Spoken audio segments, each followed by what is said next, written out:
Hello students, मैं Sandeep Singh welcome करता हूं आपका मैग्नेट बेंस हिंदी में, जहां पर मिलता है आपको free education from class 6 to 12th। मतलब यहां पे कुछ चैप्टर्स देखने के बाद आपको किसी भी तरीके का गोल्ड सब्सक्रिप्शन या प्रीमियम सब्सक्रिप्शन लेने की बिल्कुल भी जरूरत नहीं पड़ती, क्योंकि हम आपके लिए लेकर आते हैं क्वालिटी कंटेंट्स एक्सपीरियंस टीचर्स के साथ, वो भी फ्री ऑफ कॉस्ट। तो जैसा कि हम मिला करते हैं अपने फिजिक्स सब्जेक्ट के साथ, जो हमारे विज्ञान का ही एक हिस्सा है, और हम चर्चा कर रहे हैं हमारे चैप्टर नंबर 13 विद्युत धारा के चुंबकीय प्रभाव के एमसीक्यूज टाइप क्वेश्चंस की। इसके पहले पार्ट में हमने देखा हुआ है एमसीक्यूज क्वेश्चंस फर्स्ट 25 को। एमसीक्यूज टाइप क्वेश्चंस बड़े ही इंपॉर्टेंट रोल प्ले करते हैं हमारे प्रिपरेशन में। किस प्रकार से भाई? तो एक तो देखिए, पूरे चैप्टर का समराइजेशन हो जाता है, मगअप हो जाता है, और कहीं से भी क्वेश्चन आते हैं हम आंसर करते हैं तो पूरा चैप्टर बिल्कुल फिंगर टिप्स पे आ जाता है। सेकेंडरी ये कि अगर एक लॉन्ग टाइप आंसर हमें लिखना हो तो उसमें जो की लाइंस होती हैं, जो इंपॉर्टेंट लाइंस होती हैं, उन्हीं लाइंस को जिनको हम एलेबोरेट करके एक बड़ा आंसर बनाते हैं, वो भी यहां से मिल जाता है। कुल मिलाकर के इस चैप्टर से जुड़े हुए सभी फैक्ट्स हमसे एमसीक्यूज टाइप में पूछ लिए जाते हैं और हमें सभी फैक्ट्स बिल्कुल फिंगर टिप्स पे आ जाता है भाई। तो चलिए फटाफट हम शुरू कर लेते हैं हमारे इस सीरीज में इस क्वेश्चंस नंबर 26 को। और उसके पहले एक छोटी सी रिक्वेस्ट कि आपके सामने जैसे ही क्वेश्चन फ्लैश होता है, आप अपने कमेंट सेक्शन में जाएंगे और वहां पे आंसर्स टाइप करेंगे। इसके दो बेनिफिट, एक तो ये कि आपको पता चल जाएगा आपकी तैयारी कितनी हुई है, और हमें पता चल जाएगा आपके लिए अब नया क्या करना है, अब और क्या चीज लेकर के आनी है आपके लिए, आपकी तैयारी कितनी पूरी हो रखी है, ये हमें भी आइडिया लग जाएगा भाई। तो चलिए हम फटाफट से शुरू करते हैं, हमारे क्वेश्चन नंबर 26 पे आते हैं। किसी धारावाही चालक पर लगने वाला बल की दिशा किस पर निर्भर करती है? भाई बल की जो दिशा है वो किस पर निर्भर करती है? विद्युत धारा की दिशा पर, चुंबकीय क्षेत्र की दिशा पर, चालक के पदार्थ पर, क और ख दोनों। मतलब एक चीज समझते हैं, धारावाही चालक पर लगने वाले बल की दिशा किस पर निर्भर करेगी? विद्युत धारा की दिशा, चुंबकीय क्षेत्र की दिशा। तो भाई हमने एक चीज याद करी थी, left hand rule, father mother child, है ना। फादर मतलब क्या भाई? ये क्या है? ये है हमारा फोर्स, ठीक है ना। मदर मतलब एम मतलब मैग्नेटिक फील्ड, और चाइल्ड सी मतलब क्या था भाई? करंट, ठीक है। तो फादर मदर चाइल्ड मतलब क्या हो गया भाई? हमारा इसका जो आंसर हो जाएगा वो हो जाएगा क और ख दोनों, क्योंकि इन दोनों के ही ऊपर डिपेंड कर रही है ना। मैग्नेटिक फील्ड भी और इलेक्ट्रिक करंट भी, क्योंकि मैग्नेटिक फील्ड और इलेक्ट्रिक करंट के परपेंडिकुलर डायरेक्शन में होता है भैया बल, ठीक है। तो ये हो गया भाई हमारा घ नंबर आंसर, और आपने बिल्कुल सही आंसर लगाया भाई। हम बढ़ते 26 के आगे, 27 नंबर क्वेश्चन। परिनालिका का एक सिरा ब्लैंक ध्रुव तथा दूसरा सिरा फिर से एक ब्लैंक ध्रुव की भांति काम करता। मतलब अगर एक परिनालिका है, परिनालिका जैसे कि हमको पता है भाई ये क्या होता है? ये होता है हमारा एक तांबे की तार जिसको संकेंद्रीय वृत्तों के समान अगर हमने इस तरीके से लपेट के बना दिया तो इसी को हम कहते हैं परिनालिका। अगर इसमें मैंने करंट सप्लाई करना स्टार्ट कर दिया तो करंट सप्लाई होने के बाद अगर इसमें देखिए ये क्लॉकवाइज डायरेक्शन में इस लूप में करंट बह रहा है, तो हमें ज्ञात है कि भैया यहां क्या बनाना पड़ता है? South pole. क्यों? क्योंकि साउथ में ही ऐसा दिखता है, देखिए ये क्लॉकवाइज, और अगर ये नॉर्थ होता तो ये कैसा बन जाता भाई? अगर नॉर्थ होता तो एंटी क्लॉकवाइज, ठीक है। तो मतलब ये समझ में आता है कि ये साउथ पोल हो गया और ये नॉर्थ पोल हो गया। अगर किसी लूप में देखिए क्लॉकवाइज डायरेक्शन में करंट जा रही है तो ये साउथ पोल के तरीके से बिहेव करेगा, और अगर किसी लूप में अगर करंट की डायरेक्शन ऐसी एंटी क्लॉकवाइज है तो नॉर्थ पोल। तो मतलब क्या समझ में आता है भाई कि ये परिनालिका अल्टीमेटली जब साउथ पोल और नॉर्थ पोल बन गया तो ये तो एक तरीके का क्षण चुंबक हो गया ना, ये एक रॉड मैग्नेट के तरीके से बिहेव करेगा भाई। और रॉड मैग्नेट के पास में क्या होता है? तो आप कहेंगे एक साउथ पोल होता है और दूसरा नॉर्थ पोल होता है, मतलब एक उत्तर और एक दक्षिण दिशा, ठीक है। चलिए आगे बढ़ते हैं। पास पास लिपटे विद्युत रोधी तांबे के तार की बेलन की आकृति के अनेक फेरों वाली कुंडली को क्या कहते हैं? पास पास लिपटे हुए विद्युत रोधी तांबे के तार के बेलन, अभी जस्ट हमने ये बनाया था, ये इसको क्या कहते हैं भाई? इसको परिनालिका कहते हैं। क्या कहते हैं इसको? इसको परिनालिका कहते हैं भाई। ये घ आंसर हो जाएगा बिल्कुल करेक्ट। ठीक है, चलिए तो ये भी हो गया हमारा। हम बढ़ते हैं अपने नेक्स्ट क्वेश्चन, क्वेश्चन नंबर 29। जल्दी से आंसर कीजिए भाई इसका भी, है ना। पूरे थ्योरेटिकल आज हमने इसमें इस पार्ट में पूरे थ्योरेटिकल टाइप जितने भी हैं उन सभी को कवर किया हुआ भाई, ठीक है ना। हम एक और सेगमेंट अभी देखेंगे, उसमें हम वहां पे न्यूमेरिकल्स वाले जितने क्वेश्चंस होंगे उनको भी देखेंगे, मतलब इसमें से हम कुछ छोड़ने वाले नहीं है। चलिए, विद्युत फ्यूज, विद्युत धारा के किस प्रभाव पर कार्य करता है। विद्युत जो फ्यूज है वो धारा के किस प्रभाव पे काम करता है। तो फ्यूज जैसा कि हमको पता है एक सुरक्षा उपकरण होता है ना। उसको क्या कहते हैं भाई, घर में जो लाइव वायर आ रही है उसके रास्ते में, ये मान लीजिए घर के अंदर के सभी प्रतिरोध है, लाइव वाला जो वायर आ रहा है उसमें एक जगह पे उस वायर को ब्रेक करके उसके बीच में एक दूसरा तार ऐसे कनेक्शन के लिए लपेटते हैं, एक दूसरा तार बीच में रखते हैं। और इस तार का मुख्य रूप से, इस तार का मेनली काम क्या है भाई, तो इस तार का मेन काम यह है कि अगर इसमें इस मेन सप्लाई में ज्यादा अमाउंट की करंट आई तो ये जो वायर जब हमने बीच में लगाई थी ये क्या हो जाए भाई, ये बर्नआउट हो जाए। बर्नआउट होगा तो क्या हो जाएगा, टूट जाएगा, ब्रेक हो जाएगा। मतलब अब इसके बाद अगर आपसे पूछूं कि यहां के बाद इधर कोई करंट जा रहा है तो क्या, तो कहेंगे नहीं भाई इधर कोई करंट नहीं जा रहा, ठीक है ना। तो मतलब ये क्यों ब्रेक हुआ, क्योंकि हीट हो जाएगा, गर्म हो जाएगा, पिघल करके टूट जाएगा। तो किसके ऊपर बेस्ड हो गया, तो ऊष्मीय प्रभाव के ऊपर। क answer is the correct. Next 30th, है ना। घरेलू उपयोग के लिए विद्युत की आपूर्ति होती है, जो इंडियन डोमेस्टिक करंट सप्लाई है वो कितने पर चलता है भाई, तो हमें पता है ये है हमारे घरों में जो आता है वो 220 वोल्ट और 50 हर्ट्ज, 220 वोल्ट और 50 हर्ट्ज आवृत्ति। ये क्या है भाई, ये विभवांतर है। ये क्या है, विभवांतर, जिसका रेंज कितना होता है भाई, तो 220 वोल्ट मिनिमम और 440 वोल्ट का मैक्सिमम। अगर इन दोनों के बीच में अगर डिफरेंस निकालेंगे तो आपको कितना मिलेगा, 220। और 50 हर्ट्ज की ये क्या है भाई, तो ये है हमारी आवृत्ति, ये हमारी है आवृत्ति, ठीक है। तो ऑप्शन में दिख रहा है क्या कहीं पे, तो मुझे दिख रहा है आई थिंक ग इज द करेक्ट आंसर। चलिए नेक्स्ट बढ़ता हूं मैं 31। विद्युत धारा उत्पन्न करने की युक्ति को क्या कहते हैं। एक ऐसी युक्ति जहां से विद्युत धारा उत्पन्न होता है उसको क्या कहते हैं भाई, तो ऐसी युक्ति जहां से विद्युत धारा उत्पन्न होता है उसको कहते हैं हम जनरेटर, जनित्र, ठीक है ना। गैल्वेनोमीटर क्या होता है भाई, तो गैल्वेनोमीटर हमें पता है कि किसी सर्किट में अगर धारा प्रवाहित हो रही है तो उसकी दिशा बता पाता है, मतलब करंट होने की सूचना प्रदान करता है गैल्वेनोमीटर। एमीटर भाई तो विद्युत धारा को नापने के काम में आता है। और मीटर ये तो कुछ है ही नहीं, ये तो इकाई है ना, ये मेजरिंग इंस्ट्रूमेंट नहीं है, ये इकाई है, ठीक है। चलिए तो मतलब क्या है भाई, जनरेटर। फर्स्ट क नंबर सही है।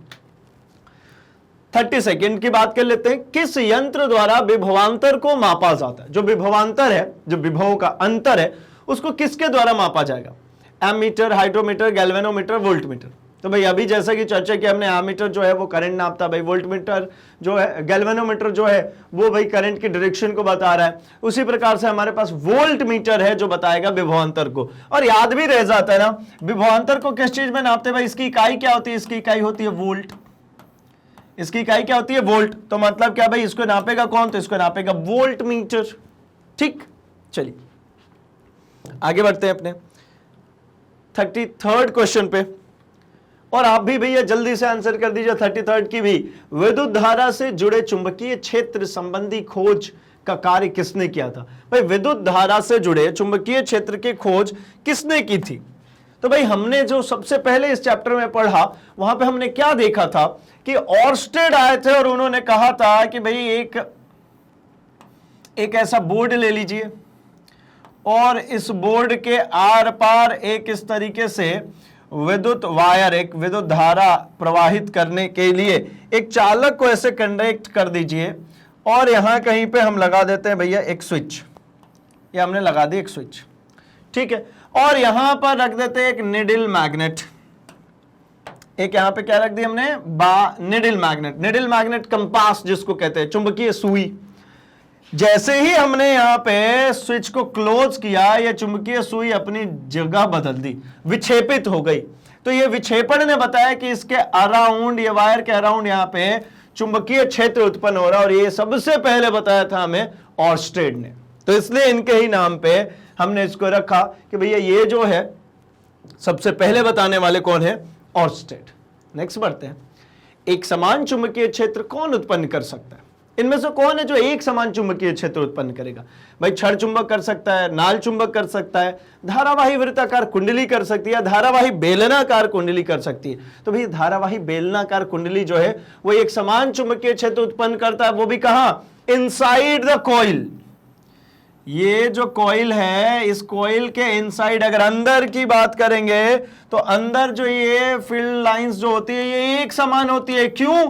क्योंकि हम ऐसा कहते हैं ना कि परिनालिका के भीतर चुंबकीय बल रेखाएं समानांतर होती हैं।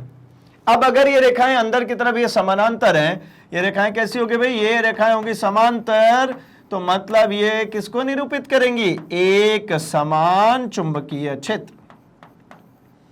ये बताएंगी एक समान चुंबकीय क्षेत्र को। ठीक है भाई, ये हो गया।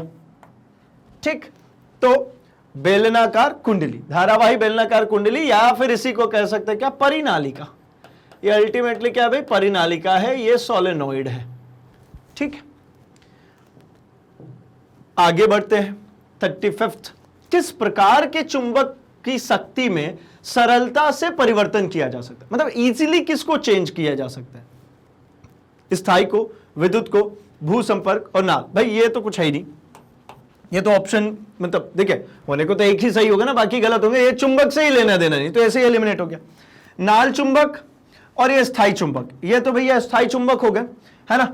अब कह ही रहे कि वो चेंज करना, अब स्थायी है तो चेंज थोड़ी होगा, तो बच्चा क्या भाई, विद्युत चुंबक।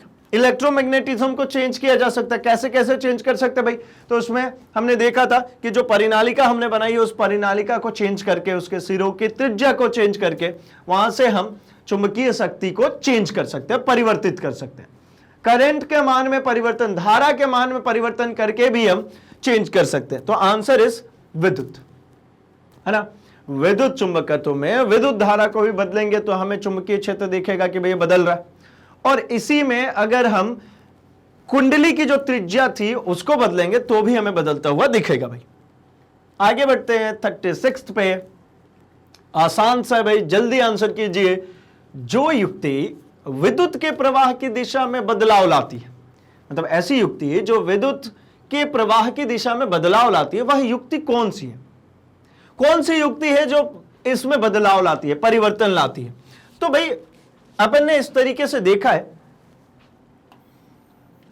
कि अगर हम चलते हैं विद्युत मोटर में, तो हमने ऐसा समझा है कि ये अगर मान लीजिए विद्युत मोटर है, तो यहां पर लगा होता है, यहां पे जो घिसने के लिए लगेगा वो कुछ इस प्रकार लगा होता है,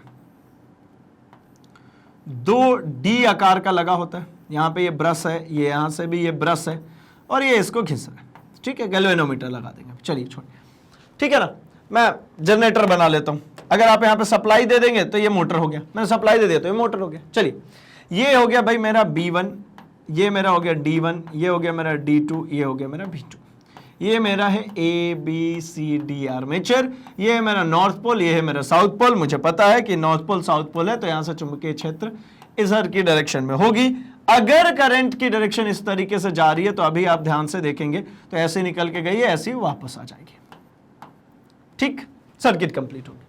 अभी क्या हो रहा है भाई, तो अभी ये कह रहे हैं कि अभी अगर आप ध्यानपूर्वक देखेंगे तो ये जो कम्यूटेटर है, ये जो है D, ये अल्टीमेटली होना तो ऐसा चाहिए था, पूरा गोल, है ना।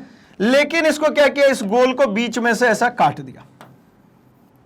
अब बीच में से काट दिया तो मतलब आधा भाग, इसका जो आधा भाग है, ये ध्यानपूर्वक देखेंगे तो ये AB वाले से जुड़ा है, और ये जो आधा भाग है वो CD वाले से जुड़ा है। देखिए, ये आधा भाग D2 जो है वो CD से जुड़ा है, D1 जो है AB से। अब अगर ये CD लेफ्ट में आ जाए और AB राइट साइड में चला जाए, तो इस केस में क्या होगा, D2 इधर आ जाएगा और D1 इधर चला जाएगा, मतलब ये दिशा बदल गई। तो दिक् परिवर्तक का काम कौन करता है भैया, जो दिशा में बदलाव लाता है वही दिक् परिवर्तन करता है। मतलब कौन करता है, दिक् परिवर्तक। ठीक है, इसको कहते हैं दिक् परिवर्तक। ये जो यहां पे स्प्लिटिंग्स जो बनी है, ये जो D1 D2 लिख रहे हैं, इसी को कहते हैं कम्यूटेटर, इसी को कहते हैं दिक् परिवर्तक। 37 पे आते हैं, कोई धारावाही चालक क्या उत्पादित करता है? भाई धारावाही चालक है तो क्या उत्पादित करेगा? अगर चालक है उसमें से करंट पास हो रही है तो उसके चारों तरफ चुंबकीय क्षेत्र उत्पन्न करेगा। नेक्स्ट 38, ट्रांसफार्मर क्या बदलता है? भाई ट्रांसफार्मर जो होता है वो क्या बदलता है? प्रतिरोध को, धारा की दिशा को, विद्युत विभव को, विद्युत ऊर्जा को। किसको बदलेगा, किसको चेंज करेगा? तो जो ट्रांसफार्मर होता है, ट्रांसफार्मर का मेनली अगर देखें तो हमने ये देखा हुआ है कि ट्रांसफार्मर जो होता है वो दो तरीके से हमने पढ़े हैं, एक स्टेप अप और एक स्टेप डाउन। दो ट्रांसफार्मर आता है, एक स्टेप अप आता है और एक स्टेप डाउन। स्टेप अप मतलब क्या? तो इसका मतलब होता है वोल्टेज अप, वोल्टेज अप। और इसका मतलब क्या होता है भाई? इसका मतलब होता है वोल्टेज डाउन। मतलब ये वोल्टेज की जिसकी बात करें, ये अल्टीमेटली क्या है भाई? तो विभव को अप कर सकता है या विभव को डाउन कर सकता है, बस। ठीक है ना? ये धारा में कोई चेंजेस नहीं करता, प्रतिरोध का कोई लेना देना नहीं भाई, ऊर्जा में भी कुछ नहीं, क्योंकि इसमें कुछ भी खपत नहीं होता। ट्रांसफार्मर कुछ भी यूटिलाइज नहीं करता भाई, तो मतलब ये सब कुछ नहीं है। क्या होगा? विद्युत विभव, यानी ग जो है ये हमारा करेक्ट आंसर है भाई। ठीक है, चलिए आगे बढ़ते हैं। अगला क्वेश्चन है हमारे पास, फ्यूज तार का गलनांक कितना होता है? फ्यूज तार का गलनांक अगर मान लीजिए अधिक हुआ तो पिघलेगा ही नहीं पिघलेगा तो सुरक्षा कैसे करेगा? भाई फ्यूज का मेन काम क्या था कि जो लाइव वायर आ रही है उसके रास्ते में लगा हुआ है ना? अभी ऐसा ये लाइव वायर आ रही है, ये हमारे घर के प्रतिरोध है, ये कंप्लीट होगी सर्किट, ये हमारा लाइव वायर है, ये हमारा न्यूट्रल वायर है। अब यहां पे मैंने ये लगाया होता फ्यूज। इसका मुख्य काम क्या था? तो इसका मुख्य काम यह था कि अगर इसमें किसी क्षण ज्यादा करंट आ जाए तो भैया ये क्या हो जाए? ये पिघल जाए, ये टूट जाए और हमारे घर के जो उपकरण हैं वो सभी उपकरण सुरक्षित बच जाएं। यही मेन काम था। अच्छा, तो क्या होना चाहिए? अधिक होगा तो भैया वो पिघलेगा ही नहीं, बहुत कम होगा तो भी दिक्कत है, सामान्य होगा ऐसा कुछ नहीं कह सकते भाई। सामान्य का मतलब कैसा कहें कि भाई अगर वो सामान्य है, जनरल, क्या जनरल, कुछ स्पेसिफिक नहीं हो पा रहा, तो भाई कैसा होना चाहिए? कम होना चाहिए। कम होने से मतलब ये कि उसको पिघलना है ना। फ्यूज जो है, फ्यूज तार जो है ये बेस्ड किस प्रिंसिपल पे है? तो भैया फ्यूज तार की अगर अपन बात करें तो ये विद्युत धारा के उष्मीय प्रभाव पर बेस्ड है। ये किसके ऊपर बेस्ड है भाई? ये उष्मीय प्रभाव पर बेस्ड है। उष्मीय प्रभाव कैसा भाई? तो बहुत ज्यादा भी होगा तो ये जलेगा नहीं, बहुत कम भी होगा तो भी दिक्कत है। तो मतलब कम होना चाहिए ताकि ये पिघल जाए, सुरक्षा प्रदान कर पाए। 48 क्वेश्चन, विभक्त वलय का उपयोग कहां किया जाता है? अभी जो हमने अभी बनाया था, अभी जस्ट हमने विभक्त वलय जो बनाया था, इसका उपयोग कहां किया जाता है भाई? तो विभक्त वलय का जो उपयोग किया जाता है वो किया जाता है डीसी जनरेटर में। कहां करेंगे? डीसी जनरेटर में। ठीक। और एसी में क्या होता है भाई? एसी में जो होता है वो ऐसा बन जाता है, एक रिंग ये और एक रिंग नीचे आ गई, ये दो अलग अलग, ये ऐसा, ठीक है ना? ये अलग अलग है, दो अलग अलग रिंग्स है। और अभी जो हमने देखा था वहां पे हमने क्या समझा भाई कि ये आधा कम्यूटेटर इधर और आधा वाला जो है वो इधर, एक इधर घिस रहा और एक इधर घिस रहा, ये दोनों रिंग्स में ये डिफरेंस आ जाता है। तो ये किस में आएगा भाई? ये एसी, और जहां पे डीज लग गए वो डीसी। ठीक है, तो आंसर ग डीसी। 41 पे चलते हैं। विद्युत सर्किट को घरेलू परिपथ में कैसे जोड़ा जाता है? भाई जितने भी हमारे घरों में लगे हुए हैं, जितनी भी चीजें हमारे घरों में जो अप्लायंसेस चल रही है, वो सभी को पैरेलल में जोड़ते हैं भाई, समांतर क्रम में। ठीक है ना? क्यों समांतर क्रम में जोड़ते हैं? क्योंकि हर एक जगह पे मुझे विभवांतर, हर एक स्विच बोर्ड पे मुझे विभवांतर समान चाहिए ताकि मैं उससे बराबर करंट ले सकूं, हर जगह पे इक्वल करंट्स मिले। नहीं तो सीरीज में जोड़ देंगे ना तो होगा क्या भाई? विभव का मान कम आता जाएगा। विभव का मान कम होगा मतलब वोल्टेज ड्रॉप कम होगा। तो जैसे मान लीजिए 10 बल्ब ऐसे सीरीज में जोड़ दिए तो बल्ब का ग्लोइंग कम हो जाएगा, और पैरेलल में जुड़े होते तो ग्लोइंग बढ़ता रहता, या फिर ऐसा कह लूं कि सभी का समान ग्लो होता। लघु पथन में परिपथ की धारा में कैसे परिवर्तन आता है? लघु पतन क्या होता है भाई, शॉर्ट सर्किट क्या होता है? तो शॉर्ट सर्किट के लिए हम समझेंगे कि एक ये मान लीजिए ये लाइव वायर है, इसके साथ में ही चिपक करके इसके पास में ही ऐसा चलता है क्या भाई, न्यूट्रल वायर। अब किसी कारणवश मान लीजिए कि यहां का ये, यही बात कर लेता हूं, यहां पे ये क्या हुआ भाई, ये दोनों के बीच की जो कोटिंग्स है, मतलब जब वायर आप सभी ने देखा होगा उसमें क्या कहते हैं भाई, कॉपर का वायर है तो उसके ऊपर प्लास्टिक की या रबर की ऐसी कोटिंग तो होती है ना, वो कोटिंग हीट से हो सके या कहीं से कट छिल जाए, वो खत्म हो जाए दोनों के बीच का, और ऐसा ये टच हो जाए। अब क्या होगा, तो पूरी की पूरी धारा इसमें से होकर यहीं से वापस आ जाएगी। ठीक है, कुछ इस प्रकार से समझते हैं। यह हमारा सॉकेट होता है जो हमारे घरों में लगा है, ठीक है ना। मैं यहां पे थोड़ा सा बना लेता हूं प्रॉपर्ली। मान लीजिए लाइव और ये ब्लैक वाला कैसा है भाई, ये हो गया न्यूट्रल, ये लाइव हो गया और ये न्यूट्रल। अब एक काम करें, एक वायर लें और ऐसा यू शेप बना करके इन दोनों में लगा करके स्विच ऑन, तो पूरा का पूरा करंट यहीं से होकर के इसमें पास होने लगेगा ना। करंट हमेशा क्या चाहता है, लो रेजिस्टिव पाथ फॉलो करना, जिसमें प्रतिरोध कम हो वही रास्ता फॉलो करना चाहता भाई। अब अगर वो लो रेजिस्टिव पाथ फॉलो कर रहा है तो यहां देखिए ना, इसमें से जाकर के यहां जाना आसान है ना, उसको पूरा का पूरा इसमें से ही चला जाएगा। अगर इसमें से नहीं जाता तो पीछे तो कुछ ना कुछ प्रतिरोध लगा होगा ना। जैसे आपके घर में मान लीजिए कुछ सर्किट बनी है, ये देख लीजिए, ये ऐसा कुछ कुछ कनेक्ट है भाई, कहीं पे बल्ब है, कहीं पे पंखा है, और ये मैंने क्या काम किया, यहीं पे एक वायर ऐसा कनेक्ट कर दिया, तो पूरा का पूरा जो करंट है इस पॉजिटिव से निकल के यहीं से घूम जाएगा, इधर में अब कुछ भी करंट नहीं जाएगा। लेकिन अगर ऐसा ना होकर के ऐसा होता, तो ऐसा होता तो भाई ये पूरा का पूरा करंट इसमें से होकर के इधर की तरफ जा रहा होता। ठीक है ना। तो मतलब शॉर्ट सर्किट करने से क्या हो गया कि करंट हमेशा फॉलो करता है लो रेजिस्टिव पाथ, वो रास्ता जिसमें प्रतिरोध का मान कम हो। हम भी तो वही देखते हैं ना, कम रुकावट वाला जो रास्ता वही फॉलो करते हैं। ठीक है, तो लो रेजिस्टिव पाथ फॉलो करता है, इसलिए क्या होगा, ये पॉजिटिव से निकलेगा लाइव वाले से और यहीं के यहीं पूरा का पूरा सिमट जाएगा। मतलब करंट कैसा हो जाएगा भाई, करंट यहां पे बढ़ जाएगा, बहुत ज्यादा करंट बढ़ जाएगा। करंट इतना ज्यादा बढ़ जाता है कि वो पूरा हीट होने लगता है, गर्म होने लगता है, स्पार्किंग होने लगती है, आग तक लग जाती है। आपने सुना होगा कि फैक्ट्री इंडस्ट्रीज में, ऑफिस में, या फिर बहुत सारी ऐसी जगह जहां पे इलेक्ट्रिसिटी के वायर्स ऐसे गए और उसमें हेवी लोड हो जाता है, कहीं से शॉर्ट सर्किट हो गया तो बहुत भयंकर आग लग जाती है। ठीक है ना। तो लघु पतन में क्या होता है भाई, धारा जो है वो बढ़ने लगती है, बहुत ज्यादा बढ़ जाती है। मानव शरीर के किस अंग में चुंबकीय क्षेत्र उत्पन्न होता है? देखिए भाई, ये भी बड़ा मजेदार चीज है। हमारी बॉडी के अंदर भी इलेक्ट्रिकल और मैग्नेटिक पल्सेस चलते हैं।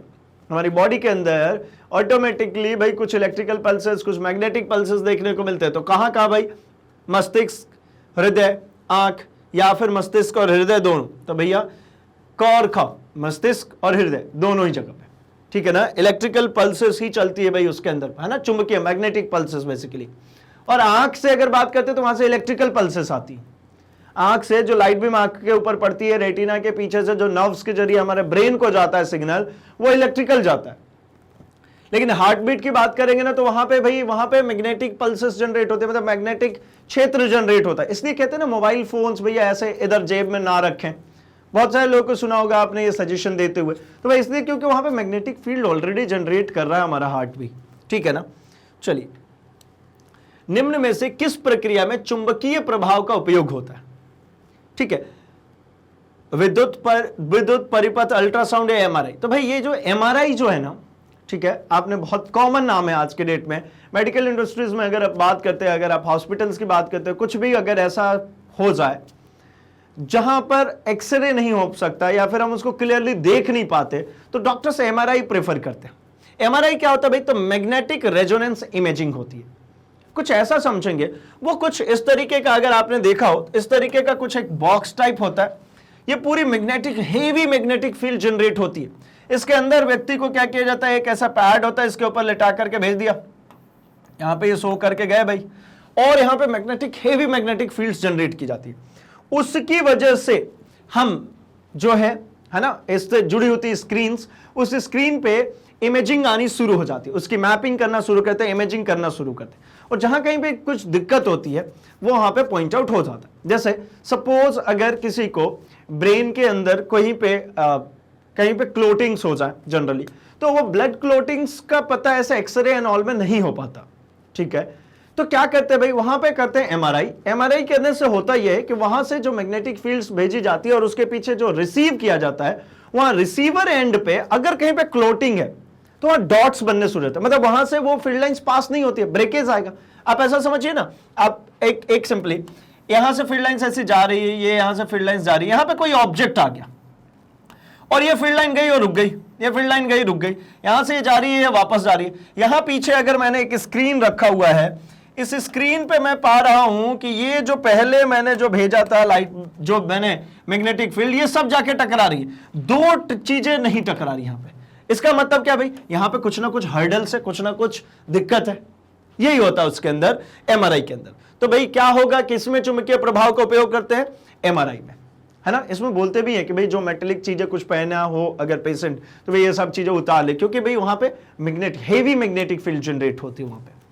नेक्स्ट बात करते हैं 45 की। किस वैज्ञानिक के सम्मान में चुंबकीय क्षेत्र की तीव्रता का मात्रक को नाम दिया गया था? किसके लिए भैया, किसके नाम पे? ऑर्स्टेड के नाम पे। ऑर्स्टेड नहीं तो सबसे पहले हमें बताया है ना कि विद्युत धारा अगर प्रवाहित हो रही किसी वायर से तो उसके चारों तरफ चुंबकीय क्षेत्र उत्पन्न होंगे, ठीक है ना। तो उन्होंने दिया था, इसीलिए उन्हीं के नाम पे इसकी इकाई भी क्या कह दी हमने, ऑर्स्टेड, ठीक है। 46, चुंबकीय क्षेत्र ऐसी राशि है जिसमें जो मैग्नेटिक फील्ड है वो कैसी राशि है जिसमें परिणाम होता है, दिशा होता है, या परिणाम और दिशा दोनों होता है, या इनमें से कोई नहीं? तो भाई यहां पे परिणाम भी होगा और दिशा भी होगा, क्योंकि चुंबकीय क्षेत्र को अगर प्रदर्शित करना है तो हम उसको प्रदर्शित करते हैं चुंबकीय क्षेत्र रेखा या चुंबकीय बल रेखाओं से। अब चुंबकीय बल रेखा है तो रेखा है तो भाई उसमें दिशा तो होगी, और बल है मतलब मैग्नीट्यूड भी होगा, मतलब एक तरीके का ये कैसा हो गया, सदिश। ये कैसी राशि होगी, सदिश राशि होगी भाई। 47 की बात करता हूं मैं, विद्युत परिपथ में फ्यूज क्या कार्य करता है? भाई इलेक्ट्रिक सर्किट में फ्यूज का काम धारा गुणक के रूप में, मतलब करंट की वैल्यू को बढ़ाने का काम आता है, वोल्टा गुणक मतलब वोल्टेज को बढ़ाने के काम में आता है, या फिर शक्ति गुणक मतलब पावर को बढ़ाने में आता है काम, या फिर सुरक्षा यंत्र के रूप में, है ना। तो भाई ये एक सेफ्टी मेजर है, सेफ्टी डिवाइस कह सकते हैं, सेफ्टी के लिए, सुरक्षा के लिए इस्तेमाल करते हैं, यानी घ आंसर करेक्ट आंसर है। 48th क्वेश्चन, विद्युत चुंबकीय प्रेरण की परिघटना, है ना, विद्युत चुंबकीय प्रेरण की परिघटना एक गोले को आवेशित करने की प्रक्रिया है, एक कुंडली में चुंबकीय क्षेत्र उत्पन्न करने की प्रक्रिया है, ठंडक के प्रभाव को उत्पन्न करने की प्रक्रिया है, या फिर कुंडली एवं चुंबक के सापेक्ष गति से उत्पन्न कुंडली में प्रेरित धारा की प्रक्रिया। कौन सा ऑप्शन सही लग रहा है भाई इसमें से? क्या है विद्युत चुंबकीय प्रेरण? तो भाई जो हमारा विद्युत चुंबकीय प्रेरण है वो है कुंडली एवं चुंबक के सापेक्ष गति से उत्पन्न कुंडली में प्रेरित धारा। हमने क्या देखा था कि भाई यहां पे हमारे पास है एक साउथ पोल और एक है हमारे पास यहां पे नॉर्थ पोल, और अगर यहां पे हमने एक कुंडली रखी है और इस कुंडली के सापेक्ष इस चुंबक को अगर आगे पीछे की गति कराते हैं, ये देखिए यहां से ये चुंबकीय क्षेत्र रखा है, इसमें जाके लिंक हो रही है, इस चुंबक के नॉर्थ पोल से निकली फील्ड लाइंस जाकर के लिंक हो रही है इस कुंडली में। अगर इस फील्ड लाइंस मतलब ये रेखाओं की संख्या में परिवर्तन करें, रेखाओं की संख्या में लगातार परिवर्तन किया जाए, तो रेखाओं की संख्या में परिवर्तन करने के लिए क्या करना पड़ेगा भाई? तो इस मैग्नेट को आगे पीछे ले चलिए या फिर इस कॉइल को आगे पीछे ले चलिए, मतलब इन दोनों के बीच में रिलेटिव मोशन कराना पड़ेगा। तो फिर क्या होगा, इसमें फील्ड लाइंस कभी ज्यादा लिंक होगी कभी कम होगी। ये दूर चला जाएगा तो इसकी फील्ड लाइंस कम लिंक होगी, पास आ जाएगा तो ज्यादा लिंक होगी। इसी कारण तो इसमें एक धारा प्रवाहित होने लगी थी जिसको हम कहते हैं आई, और इसी को हमने कहा था क्या, प्रेरित धारा। ये धारा क्या कहलाएगी, प्रेरित धारा, ठीक है। मतलब आखिरी ऑप्शन बिल्कुल करेक्ट ऑप्शन भाई। 49th क्वेश्चन पे आते हैं, विद्युत मोटर का उपयोग कहां कहां किया जाता है? भाई विद्युत मोटर जो है उसका यूज कहां कहां करते हैं? वॉशिंग मशीन में होती है क्या? हाँ भाई होती है। कंप्यूटर में होती है क्या? बिल्कुल होती है भाई, उसमें सीडी डिस्क है, फैन लगा होता है, सीडी डिस्क चल रहा होता है, ये सब में तो वहां चाहिए ना मोटर। विद्युत पंखा जो फैन हमारा चल रहा है भाई उसमें चाहिए क्या? बिल्कुल चाहिए। मतलब क्या हुआ भाई, उपरोक्त में से सभी, यानी ये क ख ग तीनों ही ऑप्शन सही है, यानी इसका आंसर हो जाना चाहिए घ, उपरोक्त में सभी। 50th क्वेश्चन की बात कर लेते हैं। स्थायी चुंबक किससे बनाए जाते हैं? जो स्थायी चुंबक है वो किससे बनाएंगे? तो स्थायी चुंबक को बनाते हैं हम इस्पात से। किससे बनाएंगे? इस्पात से। और जो अस्थायी जो चुंबक होता है वो अगर बनाना होता है तो उसको नर्म लोहे से बनाते हैं, सॉफ्ट आयरन से बनाते हैं। लेकिन ये किससे बनाते हैं भाई? ये इस्पात से बनाते हैं, क्योंकि परमानेंट टाइप ऑफ मैग्नेट बनाना है। तो चलिए, यहां तक में हमने देख लिया हमारे 50 क्वेश्चंस को, ठीक है। अब तक में हमने देख लिया इसके थ्योरेटिकल, कंसेप्चुअल जितने भी पोर्शंस थे उनकी हमने बात कर ली, ठीक है। तो बाकी के चैप्टर्स के लिए क्या करेंगे भाई? तो आप अपने सर्च बॉक्स में लिखेंगे magnetbrains.com। आपके सामने कुछ इस प्रकार से पेज ओपन हो जाता है जहां पर आप अपने टॉप कोर्सेज को एक्सप्लोर कर सकते हैं। जैसे कि आप सीबीएसई इंग्लिश मीडियम से हो, आप JIIB, UPSC, NEET, JEE, olympiad, NTSC की प्रिपरेशन करना चाहते हो, या फिर आप इंग्लिश बोलना सीखना चाहते हो, जैसे कि आप सीबीएसई हिंदी मीडियम के हैं, आपने टैप किया आपकी सभी क्लासेस ओपन हो जाती हैं। क्लास को टैप किया आपके सब्जेक्ट्स ओपन हो जाते हैं। सब्जेक्ट पे जैसे ही आप वॉच नाउ करते हैं आपके सामने आपके सभी चैप्टर्स ओपन हो जाते हैं, जहां एक ही फोल्डर को ओपन करने के बाद उसी फोल्डर के अंदर उस चैप्टर से रिलेटेड उसके concept videos, one shot revision, numericals, important questions, previous year question papers, most important questions और भी बहुत कुछ देखने को मिल जाता है। जैसे ही आप इसको प्ले करते हैं कुछ इस प्रकार से आपका वीडियो प्ले होता है, जिसके कहीं पर भी आप पॉज कर सकते हैं, स्क्रीनशॉट ले सकते हैं, नोट्स प्रिपेयर कर सकते हैं। और सबसे अच्छी बात भाई, यहीं से नेक्स्ट वीडियो करके आप अपने अगले वीडियो पर जा सकते हैं। मतलब भटकने की बिल्कुल भी जरूरत नहीं है।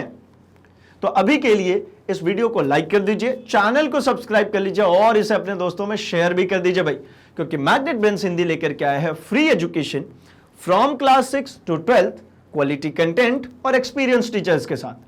तो बने रहिए हमारे साथ, हम मिलेंगे अपने अगले सेशन में कुछ और क्वेश्चंस के साथ। Thanks for watching.